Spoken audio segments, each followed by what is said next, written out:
Oi, nós aqui de novo, salve minhas amigas aceleradas, sejam bem-vindas, bem-vindos todos que estão assistindo, um salve especial para as mulheres, já que essa semana é o Dia Internacional das Mulheres e nós somos demais. Eu e as minhas amigas aceleradas, Licinara Barroso, do portal Autopista Minas Gerais. E aí, Carol e Célia. Celinha Murgel, dos sites Dirigindo Autos e Motorcar de São Paulo. Olá, meninas. E eu, Carol Villanova, das revistas Oficina News e Frete Urbano, falando aqui de Santos. A gente tem hoje um convidado, ou melhor, um amigo muito especial, que veio ensinar um pouquinho pra gente sobre o mundo das motocicletas. É isso aí, o dono das melhores tiradas do Facebook, o nosso querido Tite Simões. E aí, Carol?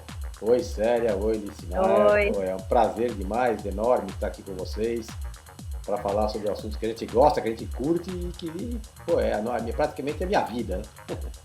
Curte demais. Ó, o Tite tem 40 anos de jornalismo especializado em veículos e motos. O Tite é portador de 2 doenças crônicas. Uma delas é o daltonismo e a outra é a motite. Conta aí, Tite, o que é motite? Motite é uma doença por moto, né? Então, quando eu comecei a trabalhar com moto, comecei a andar de moto, eu tinha 12 anos. E aí eu acho que eu fiquei contaminado com esse vírus. Isso aí não cura, não tem remédio, né? Graças a Deus, né? Isso vem de geração, né? Já vem do meu avô, passou do meu avô pra minha mãe. Esse vírus não precisa ter cura, né? Esse não tem vacina. Esse não tem vacina, não. Graças a Deus. E a outra doença, o daltonismo, eu consegui resolver agora porque lançaram um óculos para daltônico, né? Que corrige. Resolveu, Tite? Resolveu. Agora, quando eu ponho o óculos, eu enxergo tudo colorido. Agora você vê que eu sou loira, Tite, depois de 25 anos. Agora é. E agora eu descobri que existe ruiva também, coisa que eu não desconhecia.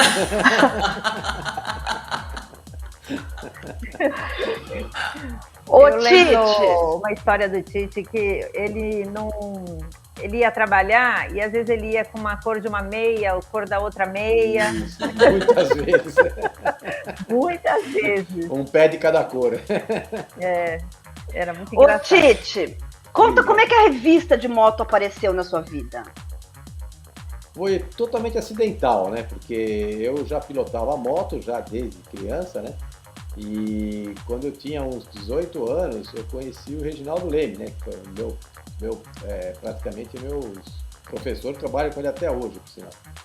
E ele tinha um jornalzinho de moto, um jornalzinho de carro, quer dizer, um jornal chamado Automotor. E nesse jornal eu comecei a fazer algumas matérias, né? Na verdade, eu nem tinha entrado na faculdade de jornalismo ainda. Eu virei jornalista antes de fazer faculdade. E uma dessas matérias acabou caindo na mão do Roberto Araújo, editor da revista Duas Rodas, né? E ele me chamou, me convidou para trabalhar lá, isso já em 82, 83, e aí não parei mais, né? Isso aí só virou história, né? Mas foi um começo bem emocionante, porque imagina, trabalhar numa coisa que eu adorava, que eu gostava, né? Eu sempre falo para todo mundo, trabalhe com uma coisa que você gosta, que você nunca vai ganhar dinheiro na vida. Mas vai ser feliz. Vai ser feliz, né? Ô, Tite, a gente vê que esse mercado de moto mudou muito nos últimos anos, né? Nossa. E eu, lá atrás, eu também sempre gostei muito de moto, de carro. E o meu primeiro veículo motorizado, eu mostrei aqui para as meninas, foi um andador quando eu tinha 7 meses, né? Eu vou te falar, não tinha segurança nenhuma aquele bicho, não sei como é que deixavam a criança entrar ali dentro. Tem que fazer tudo. Mas aí, quando eu fiz 15 anos, eu ganhei uma mobilete, né? E hoje em dia a gente vê aí meio que tá voltando a moda a mobilete não era elétrica, você colocava gasolina, mas era mais ou menos o mesmo conceito, né? A mobilete, ela tinha um negócio muito interessante, né? Ela surgiu como uma opção barata, econômica e destinada para um público que não tinha recursos para comprar nem um carro nem uma moto. Então ela era meio que um primeiro veículo motorizado que alguém teria acesso, né? A ideia foi muito boa, muita gente começou na mobilete, eu conheço pessoas que começaram e continuam até hoje, né? Que tem paixão por mobilete, tem um grupo de mobilete muito legal no Facebook, que são os mobilas, né? Eles são fanáticos por mobilete, e o próprio nome já diz a função dela, era para mobilidade, a função dela era ser uma coisa para servir para mobilidade, né? Na França fez muito sucesso, né? Era praticamente uma mania nacional. E agora esse papel está sendo feito pelos veículos elétricos de duas rodas, né? Bicicleta elétrica e até alguns veículos que a gente considera meio arriscado, né? Que são os scooters. As scooters. Não é bem um scooter, na verdade aquilo é mais próximo de um patinete do que de um scooter, né? Ele tem aquelas rodas grandes. É gigantesco, enorme. E você sabe que eu acho interessante que hoje eu estava na rua agora e eu vi uma dessas na rua. Era um cara dos seus 30 e poucos anos. Ele estava sem capacete, ele estava no meio do trânsito e, não contente, ele estava falando no celular. Dava para fumar. Eu não sei eu não sei como é que tá essa história de regulamentação desse veículo, Tite, porque, assim, eles podem andar na calçada. Na verdade é o seguinte, tudo que envolve regulamentação de trânsito, eu tenho uma teoria que é o seguinte, primeiro precisa ser instaurado o caos, para depois tentar estabelecer o controle. Então, assim, esses veículos elétricos já estão há muito tempo no mercado, estão começando a ser consumidos em larga escala. Eu vejo até aqui no meu bairro tem até idosos que estão utilizando esse recurso, só que ele não foi regulamentado, ele não tem regulamentação para ele. Então, assim, eu comparo com um exemplo da sala de aula de primeiro grau sem professora, cada um faz o que bem tem. Até a hora que isso começar a gerar um número muito grande de acidentes, um número muito grande de vítimas, que aí a resolução... sai correndo atrás. Não, a resolução mais utilizada nesse caso é a proibição. Porque a proibição é o jeito mais fácil de resolver um problema difícil, né? Você vai lá, proíbe e acabou. Em vez de regulamentar desde o início, né? Não, vai esperar a coisa desandar, quando a maionese já estiver totalmente desandada, né? Aí vai tentar implantar um controle. Não tem controle mais depois que a coisa começa errada. Então aí o único recurso que eles vão utilizar é a da proibição. E aí azar de quem investiu nesse mercado. Que é caro, né? Não é barato. Não, é caro. É um veículo caro. Assim, o veículo elétrico hoje, ele ainda não é o momento de investir no veículo elétrico agora, por enquanto. Assim, eu acho que nós estamos muito perto de ter realmente uma condição de ter veículo elétrico em larga escala. Veículo elétrico é assim, moto, carro, né? A bicicleta elétrica não, a bicicleta elétrica já está implantada, já está em operação. Tem empresas que eu presto consultoria que estão utilizando bicicleta elétrica para fazer entrega e está tendo um super sucesso, porque ela, dependendo da localização, ela é mais eficiente, mais rápida que uma moto, pode estacionar na calçada e não leva multa. Exato. Então, mas começaram certo, né? Então, com equipamento, com EPI, com capacete, tudo. A falta de regulamentação gera o uso inadequado. O uso inadequado gera uma situação que a opinião pública fica contrária. Quando a opinião pública fica contrária, as autoridades vão lá e pronto, proíbe e acabou. Resolve a questão. Mas nem o capacete é obrigatório? Não é obrigatório. E placa? Não tem placa, você não pode multar. Então, não tem como multar. Se ele passar num sinal vermelho, ele pode passar no sinal vermelho, a verdade é essa, né? Já é como a da bicicleta, né? É como a bicicleta, exatamente. Então, é bom sempre deixar claro que assim, tudo que se move no trânsito está sujeito a um Código Brasileiro de Trânsito. Então, a bicicleta está sujeita ao Código Brasileiro de Trânsito. Ela precisa respeitar a faixa de pedestre, farol, ela tem que respeitar tudo isso. Deveria, mas como não tem placa, como é que você vai autuar um usuário? Não tem como autuar. Então isso acaba virando meio que uma liberdade de cada um faz o que bem tem. Teria que atuar assim, parando, né, a pessoa e multando ali. Multando ali, como acontece em algumas cidades europeias, né? Isso acontece em cidades europeias, mas assim, Você quer comparar, Tite? Então, a gente ainda está muito... Nós estamos anos-luz, né? De uma como fazemos realidade... nas cidades europeias. Então. Eu mesmo costumo criticar, né, as pessoas que eu falo assim, Não adianta tentar copiar o modelo europeu, uma realidade do Burundi, né, da África Central, sabe? Então a gente tem que buscar soluções que possam ser utilizadas em cidades, tanto aqui em São Paulo, quanto lá em Caicó, no Rio Grande do Norte, né? Então é difícil você trabalhar a legislação num país com a dimensão do Brasil, que tem com a diversidade, né? Com a diversidade, tem cidades no Nordeste que a polícia pede para você tirar o capacete quando anda de moto. Não pede para usar, pede para tirar. Peraí, existe isso? Existe isso. Por que pede para tirar? Porque porque utilizam a moto para praticar crime, né? Para praticar assalto. Pistoleiro. Antigamente se fazia assalto ao banco com um cavalo, né? Então o cara com o cavalinho dele roubava e tinha os pistoleiros de cavalo, né? Agora eles usam moto. Então, claro, é mais ágil, né? É mais ágil, assim, até os ladrões sabem da eficiência da moto. Então, eles utilizam a moto porque é mais fácil de fugir. Então, em algumas cidades, assim, eu já fui parado em cidade no Nordeste, que o cara falou, você desculpa, tal, você pode tirar o capacete? Eu falei, tudo bem, se eu bater a cabeça aqui, você garante para mim que eu vou para o hospital. Agora, Tite, falando de regulamentação e segurança, como estão os corredores, né? As motos em corredores, né? Isso é uma polêmica que muita gente pergunta, pode ou não pode? Eles brigam muito com os motoristas, como tá?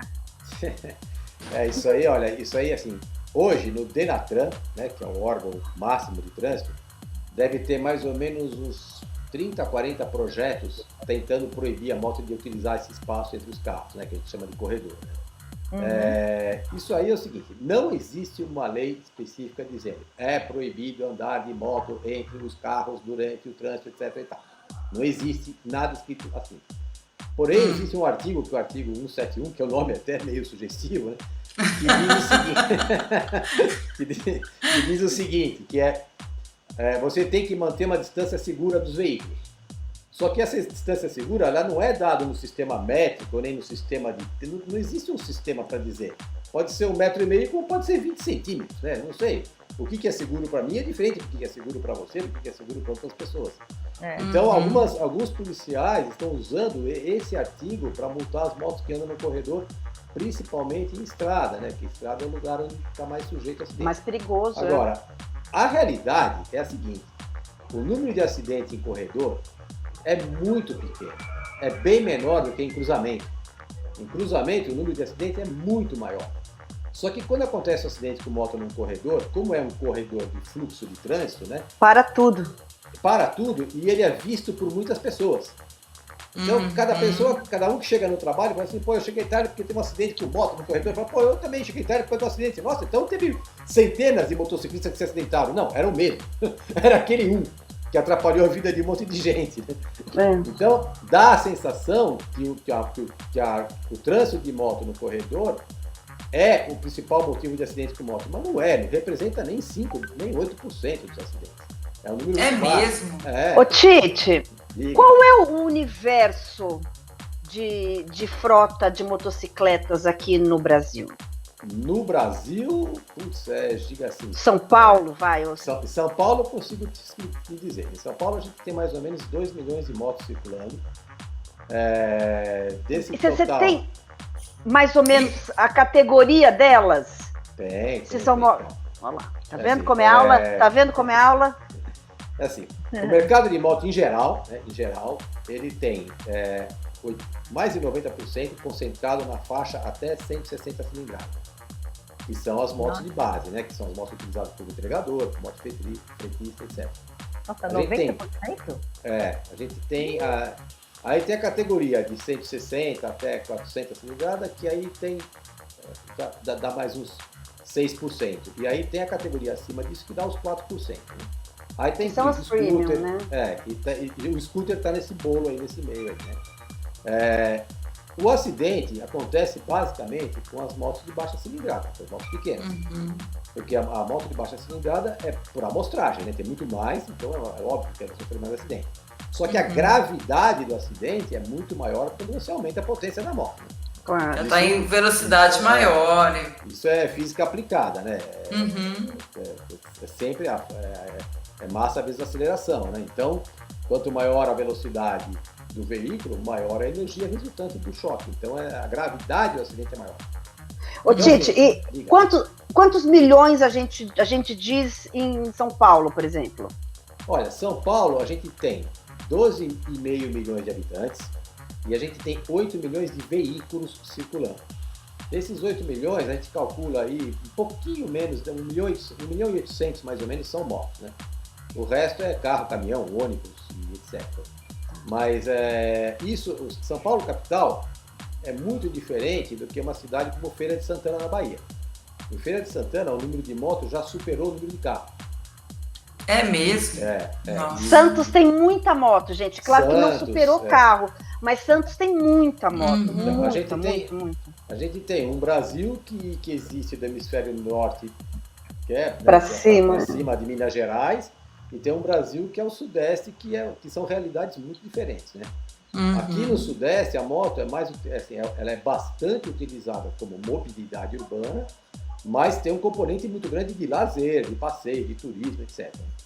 No Nordeste, não. No Nordeste, essa parte de passeio representa uma fração muito pequena e o grosso mesmo é mobilidade. Então, as pessoas utilizam a moto para se locomover mesmo.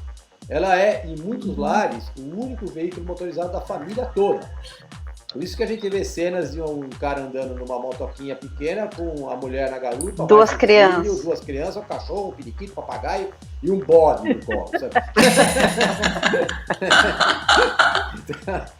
O almoço, o negócio do almoço, né?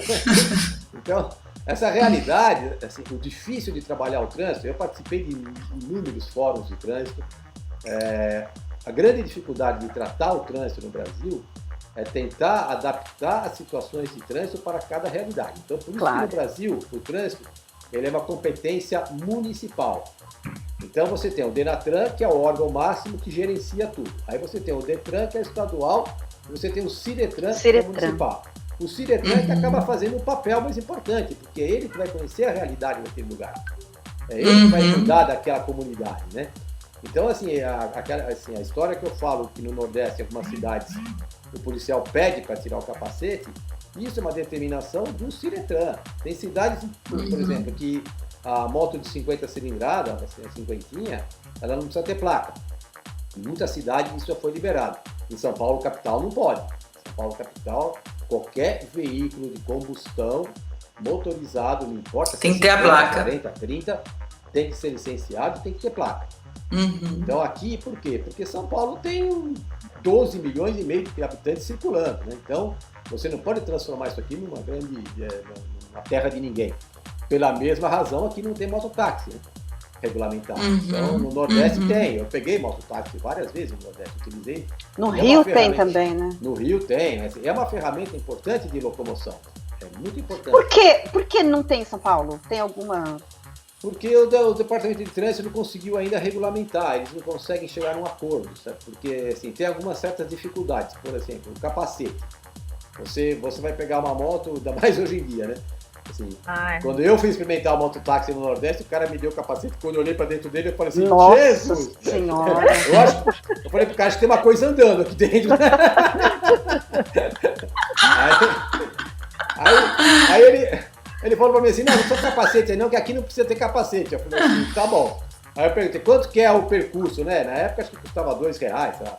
Eu falei, eu te dou 5, só que eu vou pilotando. O cara falou, na hora, topei, pode ir. Eu falei, lógico, eu vou andar sem capacete na garupa de um cara que eu não conheço.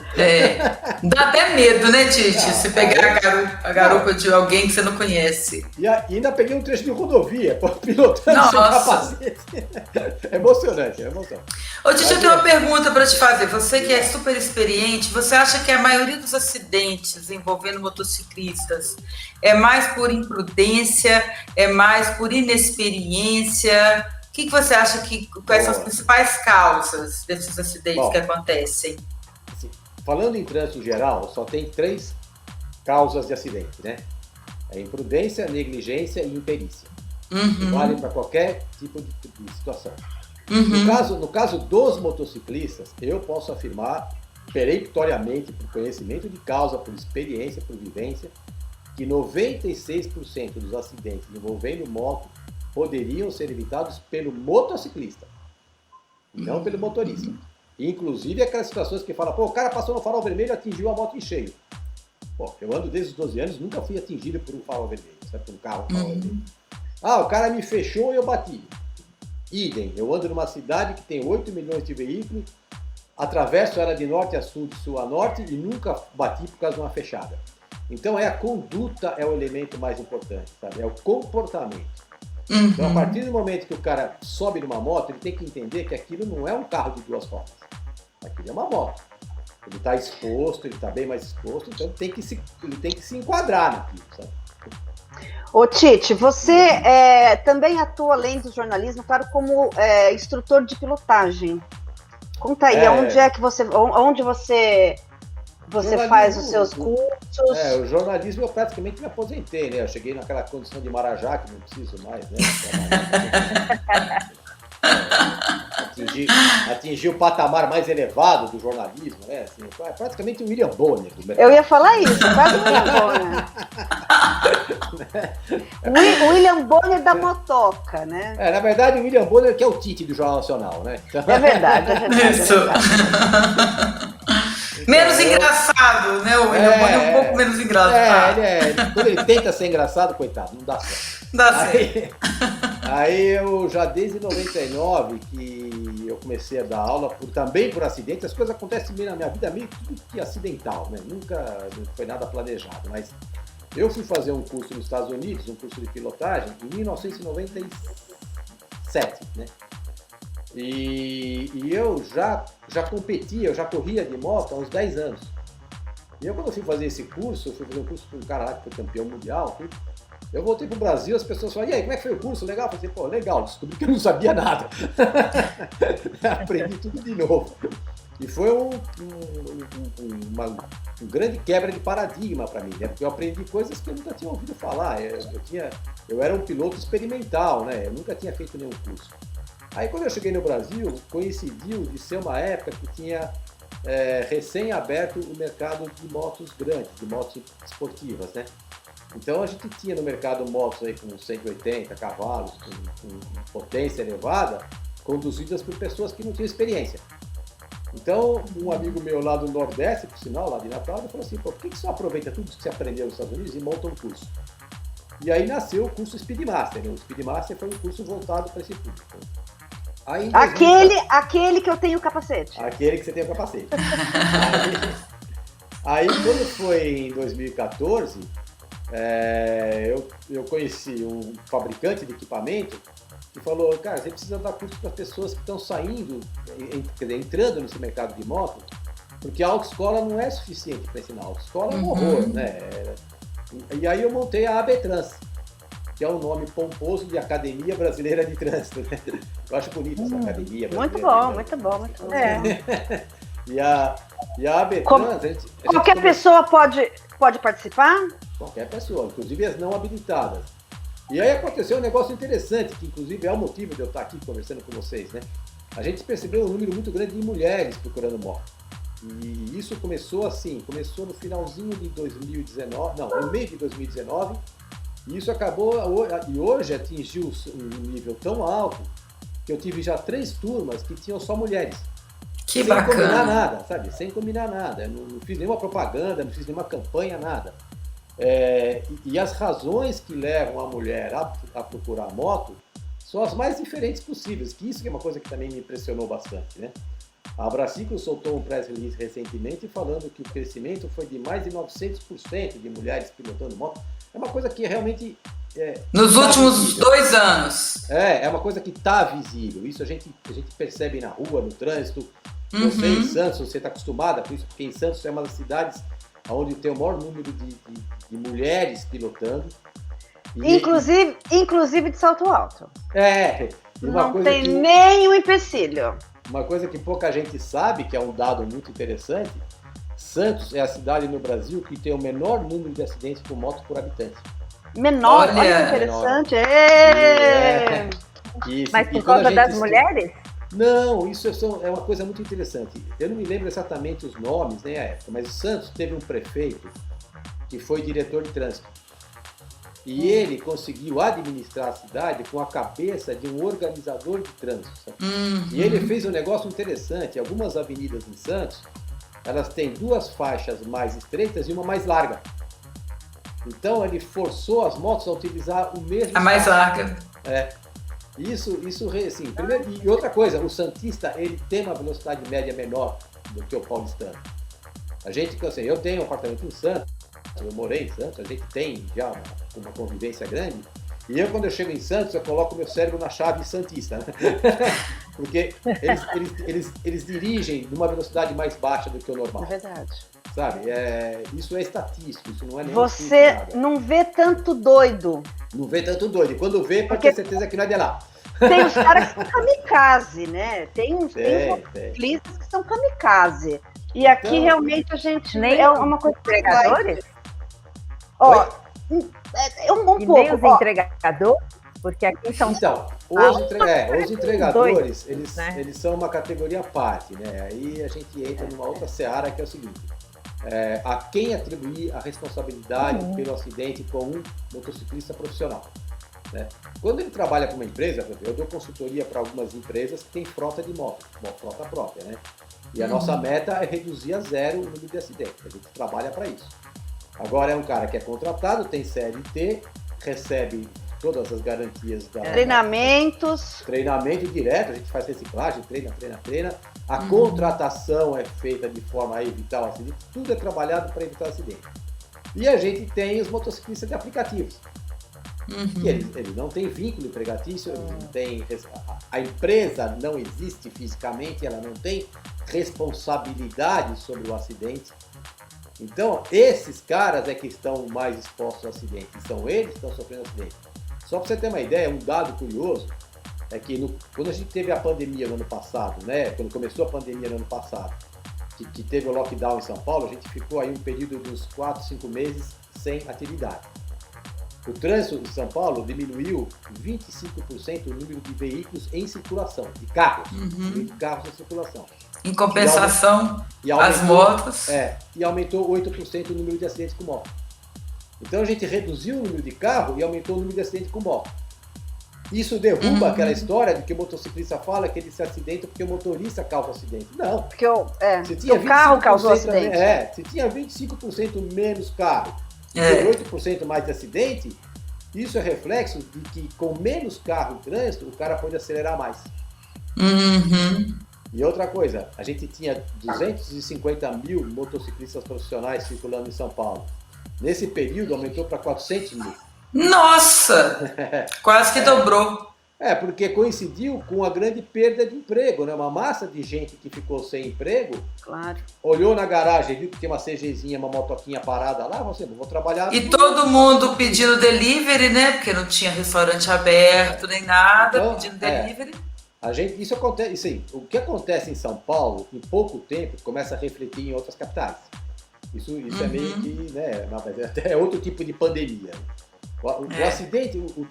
O acidente de trânsito é uma pandemia. Ela deveria ser tratado como uma pandemia.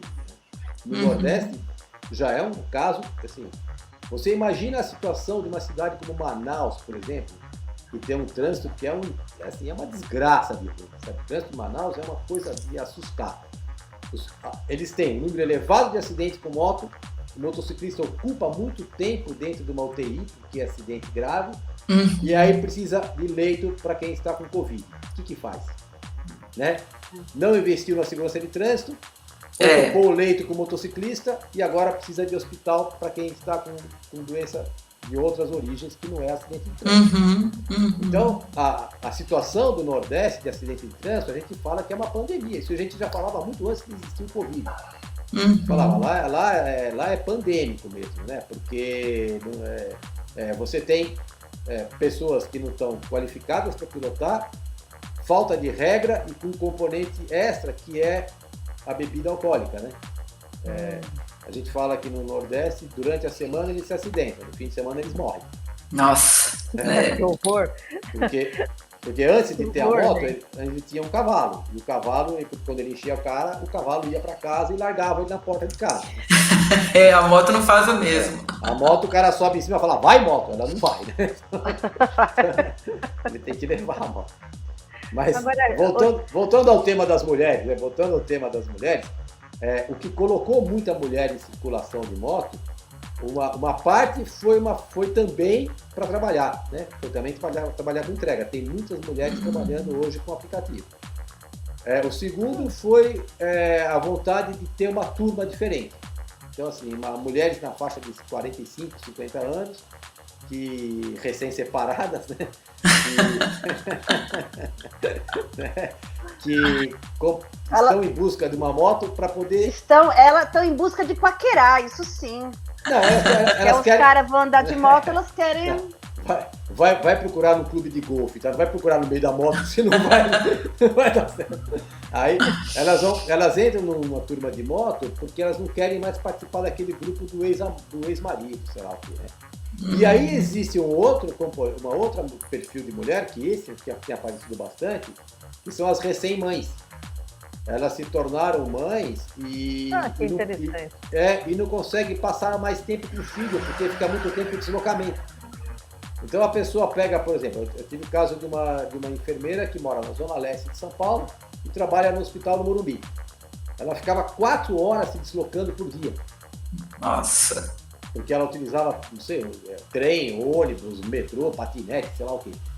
Quando ela comprou a moto, esse percurso de 4 horas caiu para 1 hora. Então ela ganhou 3 horas por dia de convivência a mais com o filho. Com o filho. E isso fez uma enorme diferença, porque ela falou assim, eu saio de casa, meu filho está dormindo. Quando eu volto, ele está dormindo de novo. Então, ela, assim, por que eu tive filho? Então, eu virei um casulo, né? Ela só serviu de chocadeira, coitada. Ô, Tite, o que você daria de dica para as mulheres que querem pilotar, assim, basicamente, numa cidade, né? Porque, assim, eu aqui em Santos, eu saio de moto, eu não tenho muito problema, mas eu acho que eu teria medo de ter uma moto em São Paulo, por exemplo. Olha, não é só você, muita gente tem essa preocupação. Em primeiro lugar, eu sempre deixo bem claro que não tem nada de errado sentir medo. As pessoas acham que o cara tem medo. Pô, ele é menos homem ou menos mulher porque sente medo. Isso é uma bobagem, sabe? Você vai no cemitério e tá cheio de corajoso lá. Tem um monte. Então, assim, o medo é uma reação natural e ela tem que ser respeitada e a gente tem que transformar isso. E a melhor forma de você trabalhar o medo é você adquirir conhecimento. Então, o que eu percebo que acontece com as mulheres é que elas acham que o autoescola é suficiente para ensinar. E não é. O autoescola não é suficiente. E aí esbarra num outro problema. Porque o motoescola no Brasil, ele é ridiculamente péssimo. É horrível. Ele não ensina a pessoa a pilotar. Ele adestra a pessoa para passar no exame. Exato. Então, você treina a pessoa dentro de um cubículo, que é minúsculo. Aí quando a pessoa é aprovada, fala, muito bem, pode pegar 23 de maio e ir para o centro, né? Radial Leste, né? Pô, imagina, a pessoa não tem condição. Outra coisa que acontece muito em motoescola, o instrutor, ele não tem paciência de ensinar as mulheres. Eles não têm paciência, então eles se tornam agressivos. Eu tive caso de mulher que desistiu porque foi assediada. Nossa! O cara ficou chavecando na cara dura. Teve uma mulher que me ligou e falou assim, olha, você tem instrutora para dar aula? Eu falei, não, a gente só tem instrutor, né? Por quê? Porque eu fui ter aula na autoescola, o cara, me assediando, os caras super mal educados. Eu falei, olha, a gente tem instrutores homens, mas não são tão homens assim, pode ficar sossegado. E ela foi. Ela foi. Você pode ficar sossegada que a gente tem instrutores muito bem treinados, educados, e a gente não tem essa coisa pelo contrário. É uma questão de educação, né? E respeito, né? Exatamente. E tanto eu... Profissionalismo, né, gente? Profissionalismo. Eu tenho 2 filhas, o outro instrutor tem 2 filhas, então a gente gosta que a gente não vai sair por aí tocando terror em cima das mulheres que vão fazer o curso, né? Pelo contrário, tem mulheres que se sentem intimidadas, falam assim, nossa, mas eu vou chegar lá, tem outras meninas fazendo aula, eu falo, olha, não se preocupa com isso, porque assim, lá é tudo igual. A gente trata as pessoas com respeito, com educação, coisa que na autoescola às vezes ela não tem, né? A coisa mais engraçada que acontece com motoescola no Brasil é que se você chega lá e fala que não sabe pilotar, o cara fala assim, ué, o que você vem fazer aqui? Eu vim aprender, né? Eles esperam que você chegue lá preparado, já sabendo, né? E eles não têm paciência para ensinar. Ô, então, Tite, e quanto tempo é o curso? Então, o curso cada dia de aula tem 5 horas, né? As pessoas falam assim, pô, mas 5 horas é suficiente, né? Olha, a gente tem lá, assim, nós desenvolvemos uma metodologia para ensinar que começa na bicicleta. Da bicicleta passa para uma bicicleta elétrica. Da bicicleta elétrica passa para a moto e aí em 1h30 uma pessoa que nunca pilotou na vida já sai pilotando e engatando marcha. Que bacana. Assim, é um negócio que nós desenvolvemos isso e eu fico muito orgulhoso. Eu já fiz vários filmes de depoimento de mulheres chorando depois da aula, sabe? Elas falam assim, eu achei que eu nunca fosse aprender a andar de moto, não sei o que, graças a vocês, né? Assim, depoimentos comoventes. Ô, Tite, leva a Célia. Leva a Célia? Leva a Célia. Pô, eu levaria com o maior prazer, Célia. É só chegar lá. O Ciro do Porto, já convidei ele 500 vezes. Mas eu não sei pilotar moto. Não sei pilotar moto. Mas assim, se você sabe andar de bicicleta, se você dirige carro, assim, você já tem 80% de chance de andar de moto. A gente teve casos lá de homens, de pessoas, né, que chegaram aos 70 anos de idade e resolveram comprar a primeira moto da vida deles, que não sabiam andar de bicicleta. Olha só. Você viu que eu falei assim, mas o que você ficou fazendo esses 70 anos da sua vida que você não sabe andar de bicicleta? Você fez o que na sua vida, né? Esse cara aprendeu. Assim, eu tive aluno com mais de 70 anos que tinha Parkinson, né? Olha! E aprendeu a pilotar a moto. Então, assim, o nosso desafio é justamente esse. O nosso desafio, dos nossos colegas jornalistas, o Pandini, ele chegou um dia pra mim e falou assim, pô, você sabe que a minha frustração da minha vida é que eu não sei andar de moto? Eu falei, não, então peraí. Levei ele pra lá e ele aprendeu a andar de moto, ficou super feliz, mas não comprou a moto. Mas aprendeu, colocou. Aprendeu. É um dia de curso por 5 horas. Essas primeiras 5 horas, você vai aprender. Você vai sair de lá sabendo engatar a marcha, sair, trocar a marcha primeiro. Quando a pessoa está muito incipiente, ainda está muito no começo, aí a gente pega e sugere fazer um segundo dia de aula. Esse segundo dia de aula, o valor é menor, a gente dá um baita desconto, tal, né, para poder fazer o curso. E agora eu introduzi agora uma nova categoria que é o professor sombra, né? Eu pego assim, o aluno que não se sente seguro, mas já passou pelo curso, é habilitado e tem moto, eu vou até lá e eu saio junto com ele. Eu saio para andar com a pessoa, eu coloco o telefone auricular, né? Eu coloco o fone de ouvido no capacete e eu vou falando com a pessoa. Falo assim, olha, vai mais para a direita, para na esquina, engata a primeira, tal, não sei o quê. Isso eu fiz uma experiência com uma menina, deu super certo. Eu até brinquei que ela ia ser minha cobaia, né? Deu resultado. Deu super certo. E agora tem um monte de gente procurando para fazer isso, né? E eu estou tentando até administrar a minha agenda aqui, porque está difícil. Porque, mesmo com a pandemia, não mudou nada? Assim, com a pandemia, a gente, assim, agora no momento a gente não está dando aula, né? Eu fiquei, no ano passado, eu fiquei 4 meses sem poder dar aula, agora a gente parou de novo, porque eu dou aula dentro de um shopping center. Né? Por incrível que pareça, a moto, ela ganhou repercussão durante a pandemia. Porque muita gente que procurou, principalmente entre as mulheres, né, que procurou a moto, foi para não ter que usar ônibus, para não ter que entrar no ônibus. Tá. Nem ônibus, nem metrô, etc. Eu tive vários relatos desse tipo, né? De pessoas que falaram assim, olha, eu quero comprar uma moto porque eu não tenho mais coragem de entrar num ônibus lotado, sabe? E a moto é um veículo totalmente adequado para a pandemia. Você está com capacete, está de luva, né? Está de jaqueta, tudo. Então, cresceu bastante foi impulso, né? E a partir daí eu creio que a gente vai colocar muitos novos usuários no trânsito, né? O novo usuário é interessante. A pessoa que começa a andar de moto, ela não se acidenta. É muito raro se acidentar. As mulheres bem menos ainda, né? Ela vai se acidentar a partir do 2º ano de experiência, certo? Porque é o momento que acha que sabe. E aí é o momento que...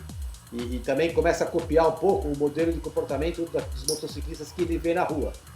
Então ele vê um motoboy andando no trânsito, no corredor, por exemplo, a 60, 70 por hora, ele acha que aquele é o certo, e ele vai andar a 60, 70 por hora. Só que o motoboy, ele é o darwinismo aplicado, né? Porque ou ele aprende ou ele morre, não tem outra opção, né? E ele anda a 200 km por dia. Né? O motociclista iniciante... A chance de se envolver em um acidente é maior. Com o motoboy, ele tem uma maior probabilidade. Porque ele anda mais. Mas em São Paulo, capital, 68% dos acidentes com moto são com motociclistas usuários normais, não são com profissionais. Porque o usuário normal, ele não desenvolve hora de voo. Ele anda um percurso pequeno por dia. Então ele não adquire aquela esperteza, aquela habilidade para andar no trânsito. E o motoboy não. Interessante isso. O cara anda 200 km por dia, não tem como ele não aprender, sabe? Ele não tem opção. Ele tem que aprender. Se ele não aprender, ele não dura, né? Então ele tem que aprender. Quando eu dou aula para motofretista, né, para profissionais que já trabalham com moto, a parte técnica da pilotagem, eles dominam, às vezes, alguns até com mais habilidade do que eu ainda. São impressionantes. Aí a gente trabalha o comportamento deles. Porque não é a habilidade, não é o motociclista sem habilidade que se envolve em acidente. É o motociclista maluco, né? Motoboy ou esses rapazes agora que estão fazendo muito aplicativo, eles te procuram para tentar melhorar? Você sente um aumento desse público? Os de aplicativo, sim. Os de aplicativo, sim, porque sim, geralmente são jovens que ou perderam o emprego, né, ou não conseguem se inserir no mercado de trabalho nesse momento, né? Então eles optaram por trabalhar como motofretista. Se ele trabalhar com aplicativo, um cara que trabalha com aplicativo, com inteligência, em São Paulo, ele consegue ganhar de 4 mil a 5 mil reais por mês. É um belo salário. Sim. Se trabalhar direitinho, é um belo salário. Então, muitos jovens que foram buscar essa solução temporária, né, acabaram ficando. Porque foi muito bom. E eles desenvolvem habilidades para trabalhar com inteligência nisso, para ganhar mais, se expondo menos a risco. Então, esses caras realmente eles me procuram. Esse tipo de perfil procura. Agora, aquele cara que tem uma moto já sucateada, que procura, que trabalha por trabalhar, né? Esse cara não procura, não. Ele até acha ridículo fazer cursos. As mulheres procuram bastante, porque a mulher ela tem uma característica que é bem feminina, né? Quando ela não sabe alguma coisa, ela vai procurar aprender. Quando o homem não sabe alguma coisa, ele vai morrer. Ele vai se matar. É só ver os caras andando por aí. A gente vê, né? Toda atividade de risco, você vê muito mais homem praticando do que mulher, né? Mas as mulheres, elas têm um senso de preservação muito maior do que os homens. Isso é normal. Agora, Tite, você correu de moto ou você só dá curso? Não, eu corri de moto. Eu fui vice-campeão brasileiro até. Eu lembro. Eu era bom. Eu lembro que eu ia em Interlagos quando você corria. De kart, eu sei que você andava muito bem. Eu tive eu corri de kart também, né? Na época que eu corri de kart, eu não sei se foi sorte ou azar, né?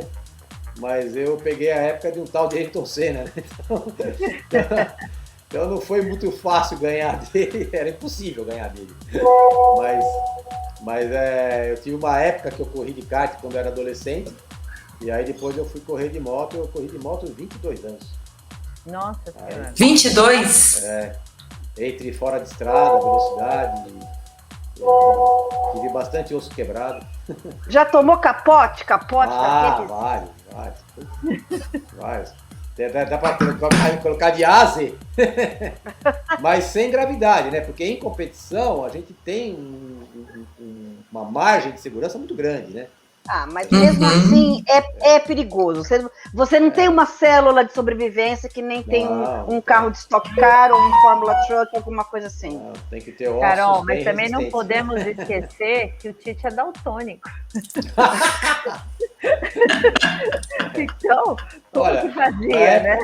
Nessa época tem algumas histórias engraçadas dessa época. E a bandeira? Como é que então, exatamente. Bandeira amarela, azul, óleo na pista? Eu nunca dei a menor atenção pra bandeira, né? Então, assim, eu via que tinha um pano se mexendo. Nem a verde! Não, a verde. Mas teve alguns casos engraçados, né? Porque quando termina um treino, quando uma corrida é interrompida, eles mostram a bandeira vermelha. Justo a vermelha, né? E eu continuava acelerando igual se nada tivesse acontecido. Aí uma vez eu dei 2 voltas a mais do que todo mundo, já tinha tudo parado no box. Aí daqui a pouco os bandeirinhas começaram a pular na pista, né? Eles pulavam na minha frente assim, Eu ia falar assim, que eles agitaram a vermelha, você não parou, agitaram a preta. Não, né, podia agitar a roxa, marrom, bege, qualquer coisa. Não fazia diferença nenhuma. A única bandeira que eu reconhecia era a quadriculada. Quadriculada. Essa não tem erro, né? Mas aconteceu Acabou, isso, né? Aí, às vezes eles brigavam comigo, eu falei, pô, você não viu a bandeira amarela? Eu falei, cara, sei lá, eu não vi bandeira nenhuma. O cara agitando um pano na minha frente. Mesmo assim, correu 22 anos. 22 anos. Mas olha, o pior era passar no exame médico para tirar carta. Isso já foi bem pior. Porque eu nunca paguei. Eu sempre... Porque assim, o pessoal que faz exame médico, eles são muito pouco criativos, né? Na hora de fazer a parte da cor, né? Eles pegam 2 coisas e colocam assim na frente. Qual que é o verde e qual que é o vermelho? Eu tenho 50% de chance de acertar, né? Assim, eu acertei várias, né? No chute. Aí um dia eu cheguei fui fazer exame de vista, essa foi boa. Assim, tinha 2 linhas, uma na vertical e uma na horizontal, né? Uma era verde e outra era vermelha. Aí o médico perguntou, qual que é a linha vermelha? Eu falei, é a vertical. Eu falei, a vertical? Eu falei, não, horizontal. Eu falei assim, vertical é assim, né? Horizontal é assim.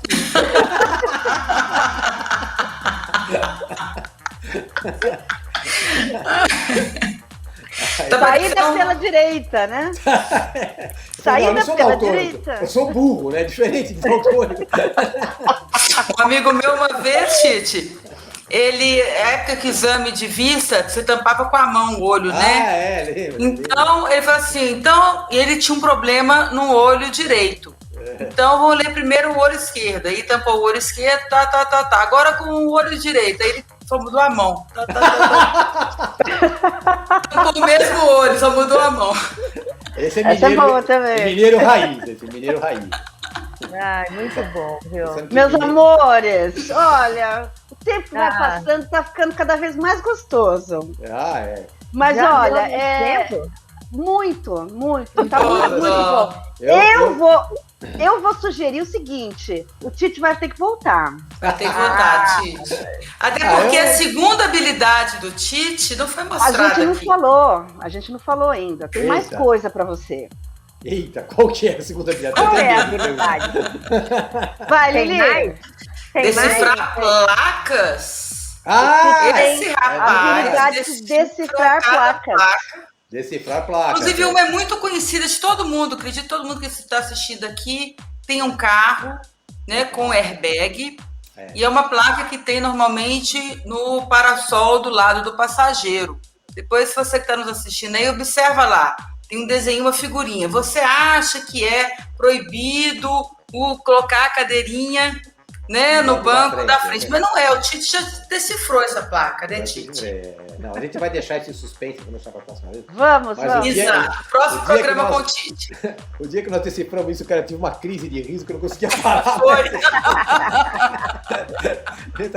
Não lembro do que a gente tava só mulher no carro, para variar, só tinha eu de homem, para variar. Né? Então, assim, toda vez que tinha test drive, a gente pega que tinha mais de um jornalista no carro, eu entrava no carro, quando eu olhava assim, fazendo, ué, só tem mulher. Só tem mulher no carro. Mas assim, olha, só para encerrar, aquilo que você perguntou, cara, para não deixar sem resposta, né? Que conselho que eu daria para uma mulher que vai começar a andar de moto agora?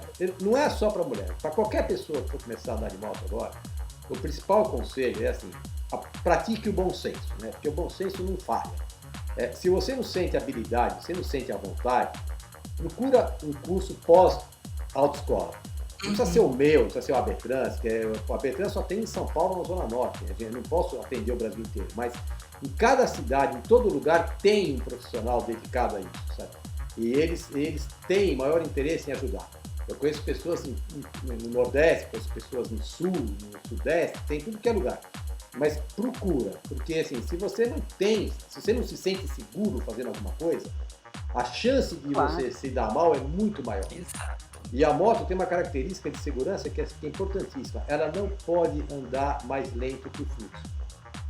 Então, se o fluxo do trânsito está andando a 50 por hora, a moto tem que andar a 51. Se o fluxo está a 40, tem que estar a 41. Ela não pode andar a 30 se o fluxo está a 50. Porque como o carro ele tem muito ponto cego, ele não vê uma moto andando em baixa velocidade. Isso acontece com bicicleta. A bicicleta acontece muito isso. Então, assim, o conselho mais importante para quem quer começar a andar de moto é faça se você se sentir seguro. Se estiver se sentindo seguro, beleza. Se não estiver se sentindo seguro, treina mais, faz mais aula de autoescola, faz o que for. Mas não se joga no trânsito. Dá dodói. Dá dodói. Tite, ó. Pô, obrigada, viu? Que gostoso. Esse fone de ouvido aqui foi uma aquisição caríssima, só para falar com vocês. Não, é maravilhoso. Você tá parecendo um astronauta. Também quero um desses. Pô, prazer falar com vocês. Saudades enormes de vocês. Saudades. Nós também. E ó, vamos marcar outros encontros aqui, tá? Pelo menos aqui pela nossa telinha, tá bom? Beleza. Lili, o recado final, por favor.